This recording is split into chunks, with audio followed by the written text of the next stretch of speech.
नवी मुंबई आंतरराष्ट्रीय विमानतळाचं उद्घाटन हे आता येत्या 8 ऑक्टोबरला पंतप्रधान नरेंद्र मोदींच्या हस्ते होणार आहे।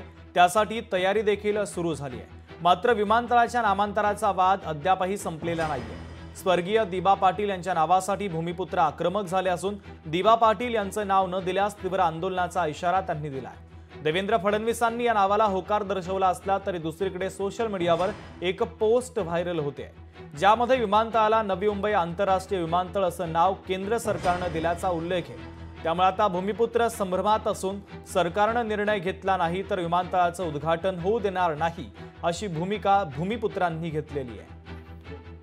तर या संदर्भात संवाद साधलाय आमच्या प्रतिनिधी आकांक्षा देशमुख यांनी। पाहूया। नवी मुंबई आंतरराष्ट्रीय विमानतळाचं उद्घाटन 8 ऑक्टोबरला नरेंद्र मोदी यांच्या हस्ते होण्याची शक्यता आहे आणि त्या दृष्टिकोनातून हालचाली सुरू झालेल्या आहेत। मात्र विमानतळाचा वाद आहे नामांतराचा तो अद्यापही संपलेला नाही आहे।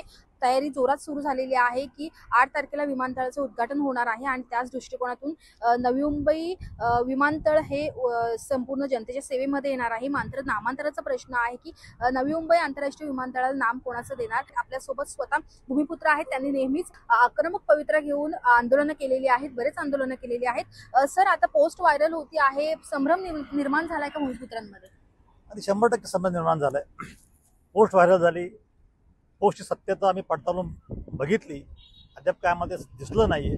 परंतु खरोखर जर देशाचे पंतप्रधान आदरणीय नरेंद्र मोदी साहेब यांना जर दिबांचं प्रेम असेल, आपुलकी असेल, तर त्यांनी 8 तारखेला दिबांच्या नावाची उद्घोषणा करावी, आजच करावी, जेणेकरून 6 तारखेच्या आतमध्ये करावी, जेणेकरून आम्ही जे आंदोलन करणार आहोत ते आंदोलन स्थगित करून तुमच्या नावाचा जयघोष सुद्धा आम्हाला कालची नामी संधी मिळेल। भूमिपुत्रांमध्ये जो संभ्रम अद्याप आहे, मात्र 6 तारखेचं आंदोलन हे तीव्र होणार असल्याची शक्यता आपल्याला पाहायला मिळत आहे। जर्नलिस्ट राजसह मी आकांक्षा देशमुख, लोकशाही मराठी, नवी मुंबई विमानतळाच्या अनुषंगानं 3 तारखेला 2 वाजता माननीय मुख्यमंत्र्यांच्या नेतृत्वाखाली सह्याद्री अतिथीगृहावर बैठक होणार आहे। त्या कालच माझी मुख्यमंत्र्यांशी याविषयी चर्चा झाली आणि माननीय मुख्यमंत्री बोलले की आपण या लोकांना बोलवूया आणि 3 तारखेला 2 वाजता ही बैठक पक्की झाली। मुख्यमंत्री 2-3 दिवस दौरा करणार आहेत ते मला नाही माहिती, परंतु 3 तारखेला 2 वाजता सह्याद्री अतिथीगृहावर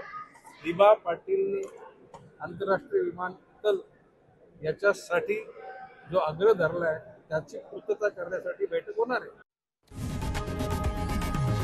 लोकशाही मराठी ऐका, पहा, जागरूक रहा।